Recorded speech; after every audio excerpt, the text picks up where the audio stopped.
Welcome back to Learning Matters. I'm Doug Wooldridge, your host, and today I am thrilled to be speaking with our guest who's built her career from an entry-level HR business partner to leading learning and development and talent management. Having recently embarked on a new chapter after 15 years with Athena Health, she's with us today as a seasoned HR professional offering her personal viewpoints on talent learning and development. What makes her perspective so valuable is her unique journey from being an HRBP, supporting nearly every non-tech division for 12 years, to leading L&D and talent management. This transition gave her an insider's view on how to connect learning initiatives directly to business needs. She knows firsthand what managers and leaders are asking for because she used to be the person they called. Nikki Ward, welcome to the show. Thank you so much, Doug. I really appreciate it and happy to be here. Awesome. As always, we'll be discussing the latest and greatest developments in the world of L&D. I'd like to start off with this, Nikki.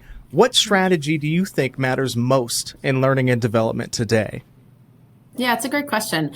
So one of the things I like to focus on is keeping it simple, keeping it relevant, and focused on growth. And so I find kind of those bigger, strategies or guiding principles are really helpful as you embark on any initiative or program within learning and development.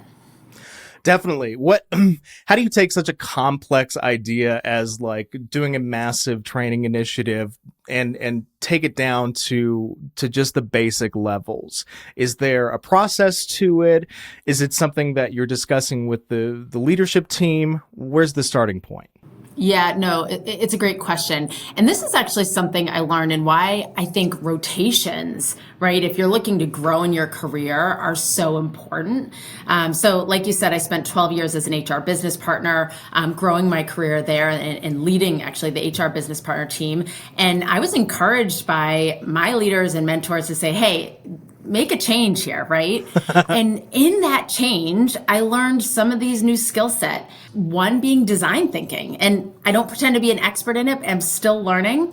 But good design principles help you focus on these strategies. I always say, let's start off first and know your audience, know who you're bringing these programs to and who will be the consumers.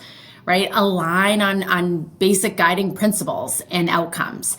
And everyone should be aligned on that, right? So if I learned pretty quickly, and you learn by making mistakes and failing first, is to say, okay, what I think people need is this, and then building something within your team and bringing it out there. But if you start off and aligning on your guiding principles and outcomes, and part of those guiding principles, with my teams, I've always said, keeping it simple is oftentimes one of them, right? Keeping it relevant and focused on growth are generally that strategy and become our guiding principles. And then you can always come back to them. Yeah. So part of good design is just having constant iteration. It's bringing it to people, testing things out, right? Getting that feedback, incorporating that feedback, and coming back to your design principles. Is it simple, right? Are we getting ahead of ourselves? We got so excited about this, it just became overly complicated. That's how we do it, is just kind of by following some good design thinking, good design practices, and just constantly coming back to it, right? Because it can get unwieldy pretty quickly if you're not careful. So just really putting in that time in the beginning to say, hey, what are we really trying to achieve? Those outcomes, what are our guiding principles? And if it is truly that simplicity and relevance, making sure you're sticking to that. And even when you're asking for feedback, you can share those things with folks so they know what you're trying to achieve. And if you've aligned on them in the beginning, everyone kind of comes back to that. So that's how we stay on track with that strategy of keeping it simple, keeping it relevant, and focusing on growth and development. I think that's awesome. Yeah. Has that always been the case, or was there like an aha moment that led you to this? Yeah, so like I said, it was my personal own growth and development was in this rotation to say, okay, I've, experienced being an HR business partner, let's try a different center of excellence, right? And while in an HR business partner role, you're always, a partner for the learning teams and the talent teams, or maybe depending on the size of company, you might be doing that. When we were a smaller company, we did that. It all fell under the HR business partner. But so it was more an aha moment when I transitioned over to that center of excellence, right? And really had to step back and think about what is an effective way to deliver a program. And it was, again, through that design thinking.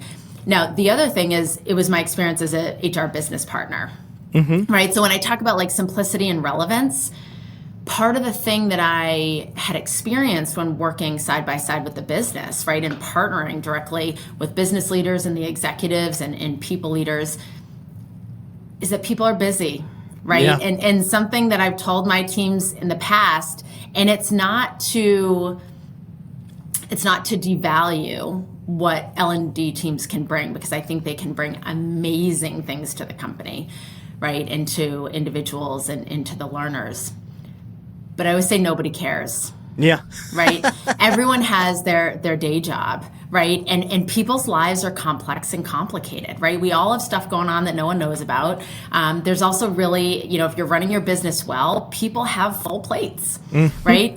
And so you have to make it relevant to what they're doing. You have to make it consumable. So I kind of had this mindset coming in, again, because of the perspective I was bringing as a business partner and really kind of sitting with the business to say, hey, nobody cares. So how can we make it simple? And then how can we make it relevant? How can we, meet them where they're at and bring folks things that will help them achieve the things they want to achieve? So I just think it's so important to get to where you want to go. Just kind of creating an awesome, cool learning program, whatever it might be, is great. But if people don't consume it, you've kind of lost the relevance, and you've kind of lost the magic there.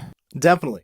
I want to put a pin on that because I want to go back to that just a little bit here in a future question. But I also kind of want to get your perspective on how you transitioned from the HR world into learning and development, and what that was like for you making the transition, and why you made the transition in the first place.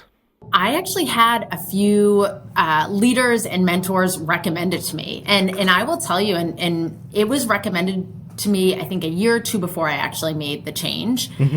And I was really hesitant. And I like to call this out because, when we think about learning and development, 70% of what you learn is on the job. Yeah. And so it's so important for us, if we are really looking to learn and grow, to make those changes in our jobs. Taking on a completely new role, maybe it's just taking on a new challenge within role. So it can look many different ways.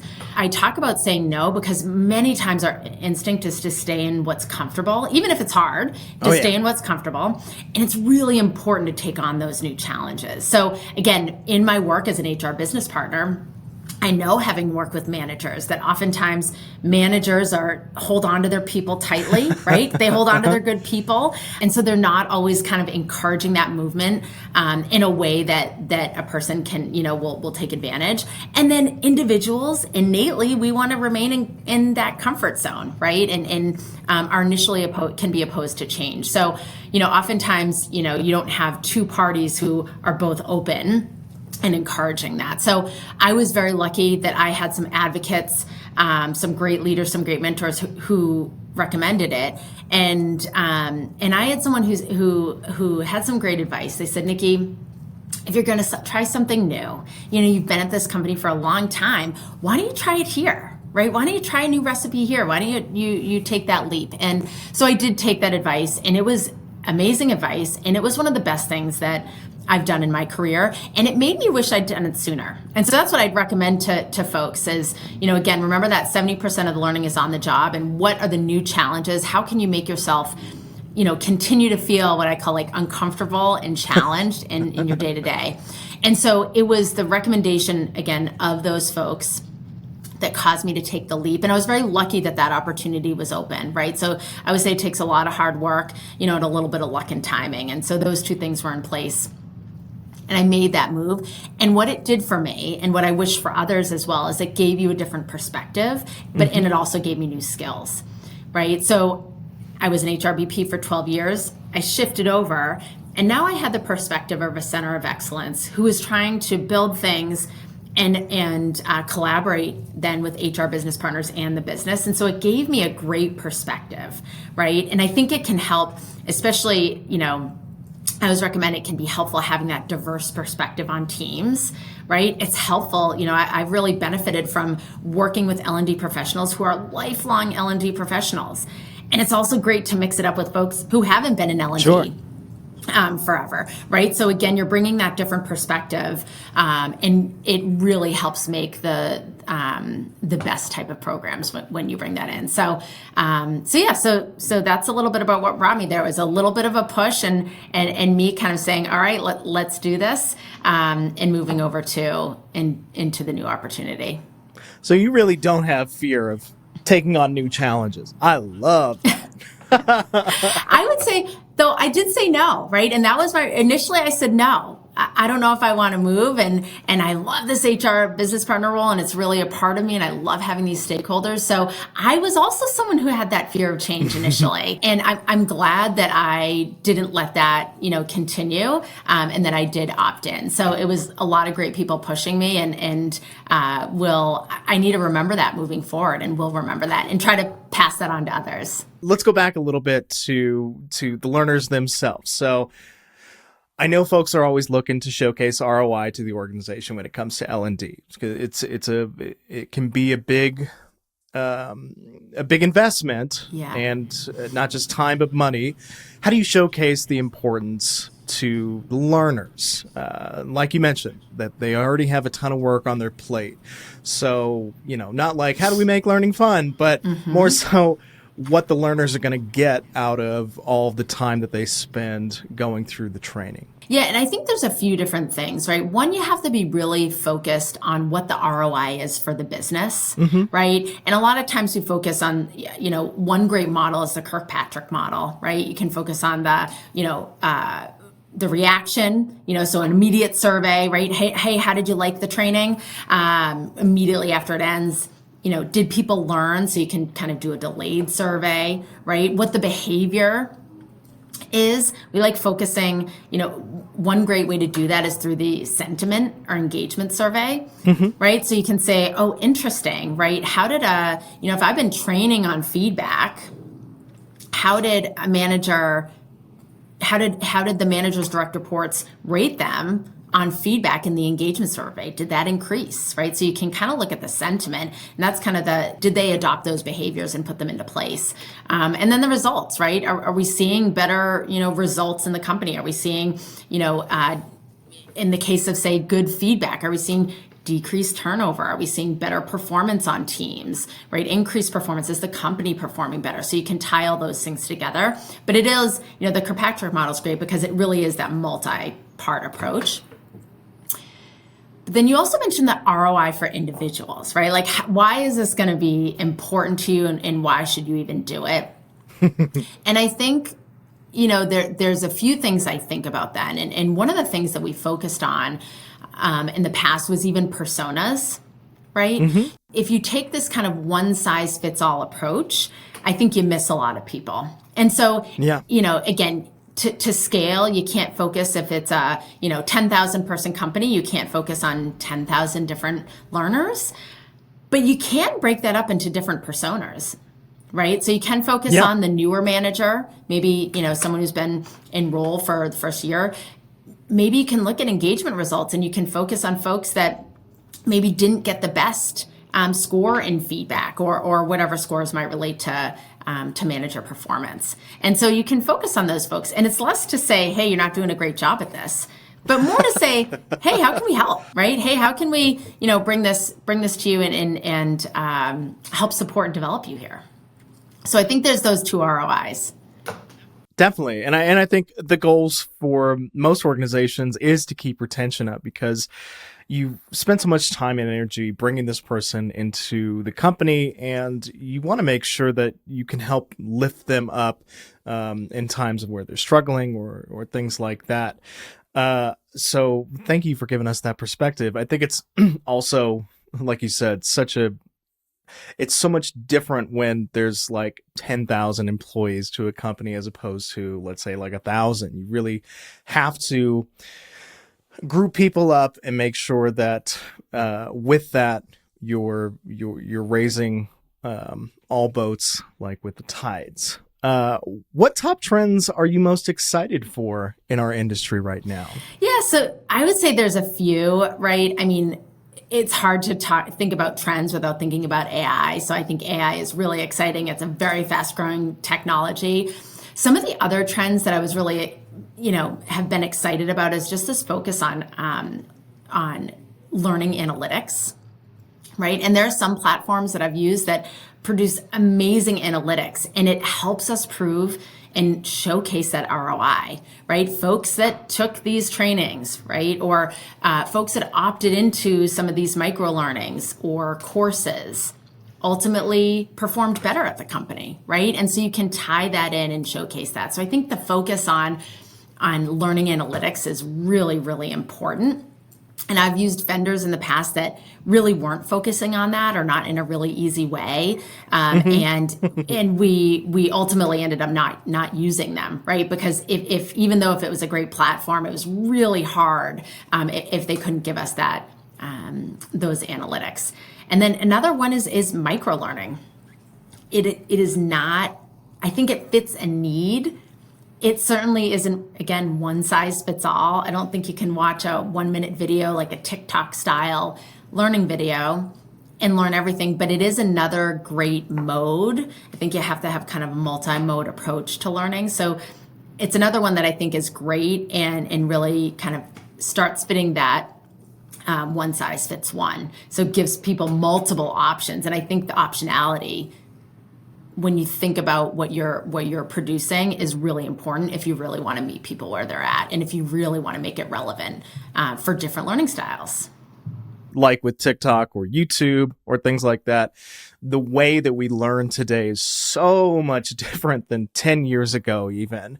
And so having that as a part of your learning strategy just allows folks to immediately dig into something that is just super relevant to what they're working on right now in their day-to-day life, and also just something that they're used to. So, if I need to fix the toilet, I'm going to go to YouTube and watch like a 2.5-minute video and go, okay. Absolutely. No, and the thing that we were really working on and that I've encouraged my teams to do as well as, think about something that the whole company really needs to focus on. So if you're thinking about, say, end of year performance reviews, everyone needs to think about feedback, right? Maybe you're doing a self-review, you're really reflecting. Maybe you're writing the review for your direct report. So it's a big time to do reflection and then also think about feedback and think about performance feedback. And so if you're bringing trainings, right, if you're helping to support those initiatives, and you should be, it really should be that integrated approach, right? Again, you have to meet people where they're at. And so what I loved doing was giving kind of 3 different options. And so when we would, send out notices, we might say, or send out communication, we might say, do you have 2 minutes? Watch this, right? And provide a, 2-minute micro learning. Have 10 minutes, maybe read this, maybe an applicable article. And if you have 30 minutes or more, here's a training that we're providing for all people leaders, say. So it's still scalable, right? We're still reaching a lot of people. But you have different options that folks can really opt into depending on what their learning style is. And we'd also include, say, like a book, right? So if you're really, interested on this, hey, dive in. And what you'd find is, say, newer managers who are, really wanting to get into it and say reading a book was their mode of learning, the thing that they connected with the best, great. I can tell you, it is tough for me to sit down and read a book start to finish that's nonfiction related to work. What I love to do is either listen to that book or listen to a podcast or, that sort of thing. So I always tell people that's okay. There's another way to do it, but find the style that fits for you. And that's what I like to serve up is a simplistic amount of optionality, right? 3 options. Here you go. And that would really, again, fit with that. It's simple. And then it can be relevant to the audience. I love that because I think it's just so much more impactful giving people options. because, like you said, everyone learns differently and they have different approaches to it. So giving those options from the onset just means that it is much, much more likely for them to take one of those options and run with it. So we've talked about some of the exciting trends. On the opposite side of that, what problems do you feel we kind of need to solve for as a learning community? So I think it's just that. I think it's, businesses are ultimately, they're focused on their bottom line, as they should be, right? Looking to scale, oftentimes doing more with less, more and more coming on people's plates. And so there's two things. It's one, helping folks make time for learning and development, for their own personal learning and development, because it's so important for the business. If folks keep learning and growing, they will only get better at their roles and their jobs. They can move on to bigger things within the company and ultimately help the company succeed and help the bottom line. And then I think as a part of that, it's helping or getting leaders to buy into this idea and signaling the importance of growth. And I think signaling what is important to a leader is crucial, right? And you can do that in many ways. So a leader signaling the importance of growth is at an all hands, maybe listing the folks who took advantage of some of the trainings, right? And saying, hey, I saw that Doug, completed this training or completed a few micro learnings or, whatever it may be. It could be any of the modes. And again, that's why the analytics are really important. And this is really important. We really value learning here, and we hope you all take, 2 to 30 minutes this week for your own personal growth and development. And so that consistent or maybe rewarding, right? You could even do something like having, the CEO or some of the executive team recognize, maybe through your recognition platform, in a town hall, in a company meeting, whatever it may be, and just recognize folks for their accomplishments who are doing it, right? And so, again, in doing that, you're signaling this is what's important.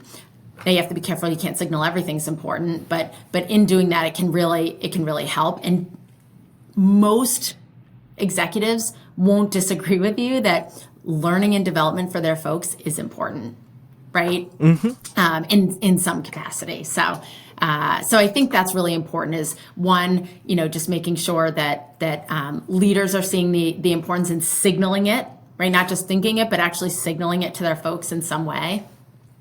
And then also getting folks to take the time for it. And that's where I think the multi-mode approach is so important. People need to have options, different ways to consume and in different amounts of time. 100% agree.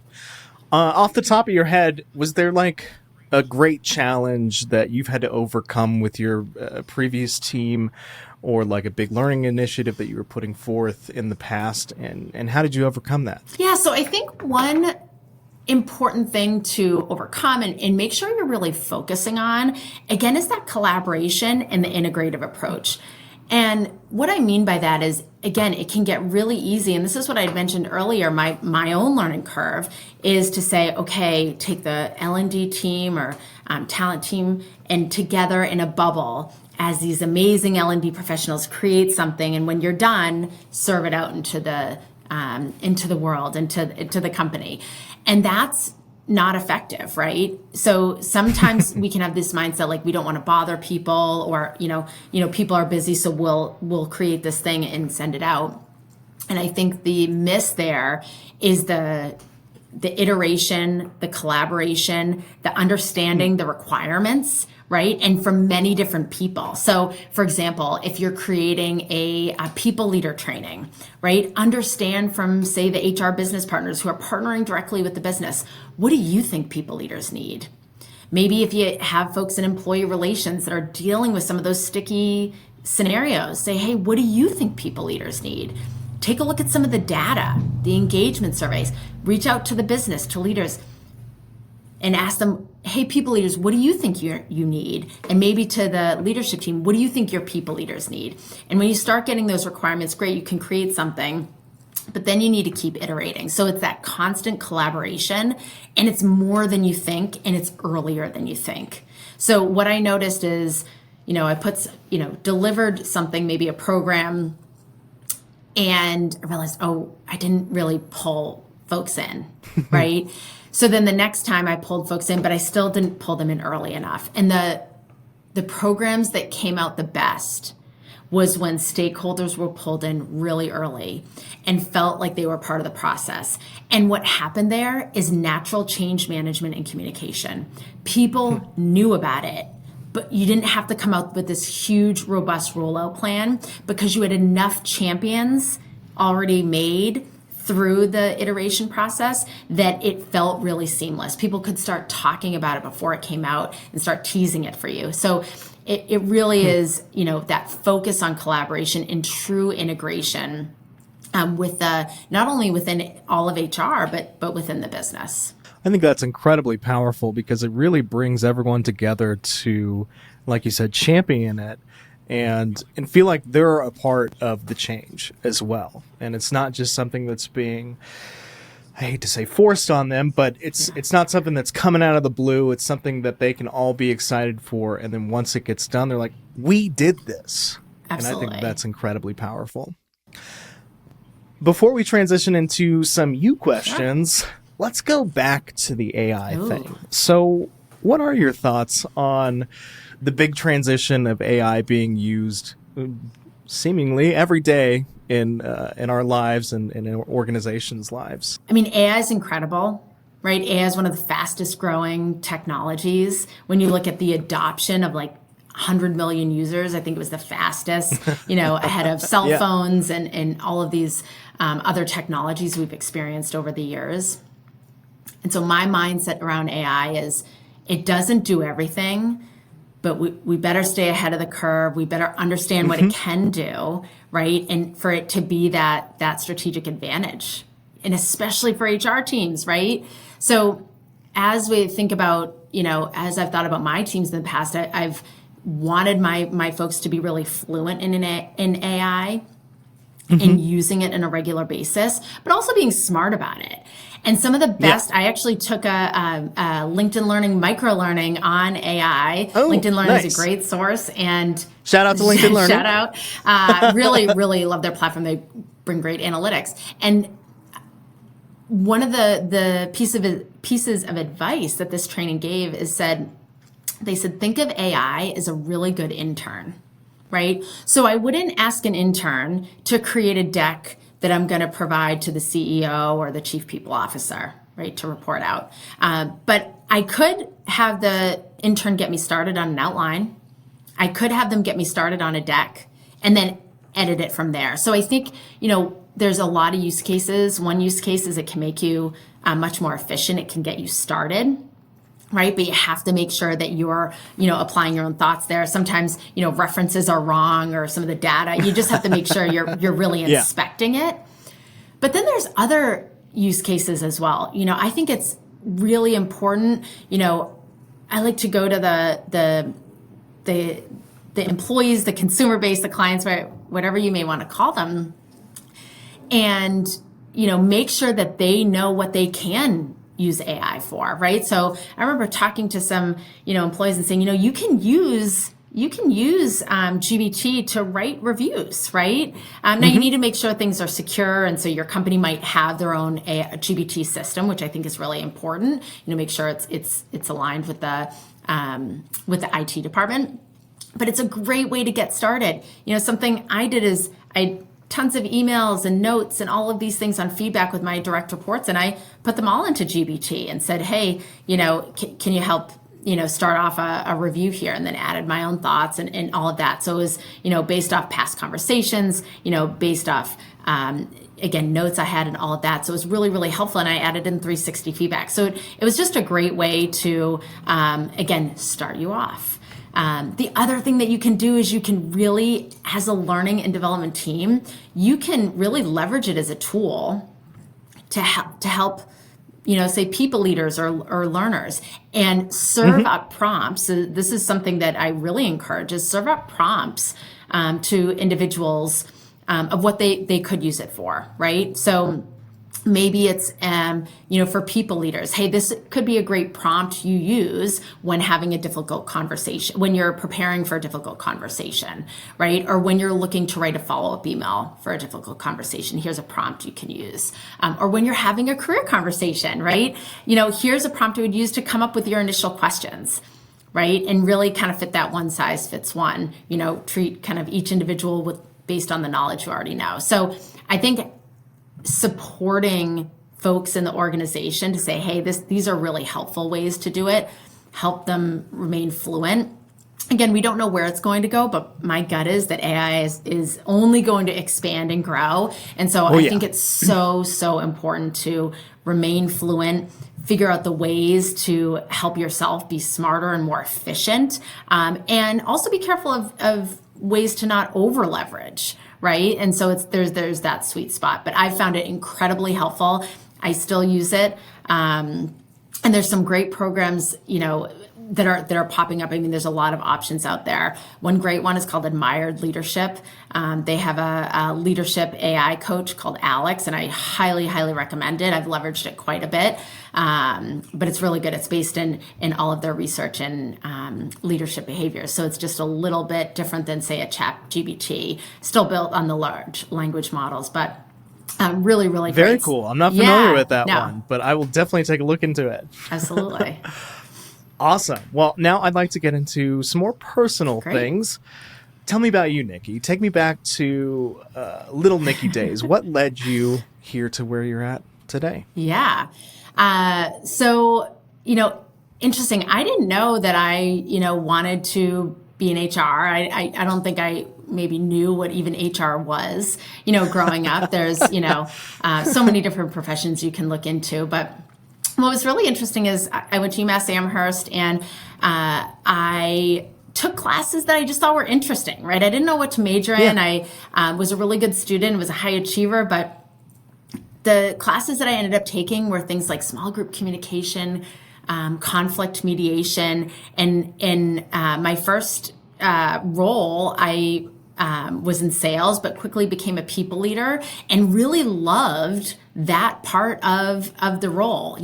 Some sticky things like having difficult conversations or helping people with their careers, helping to motivate them in a sales role. So I found those things really, really interesting.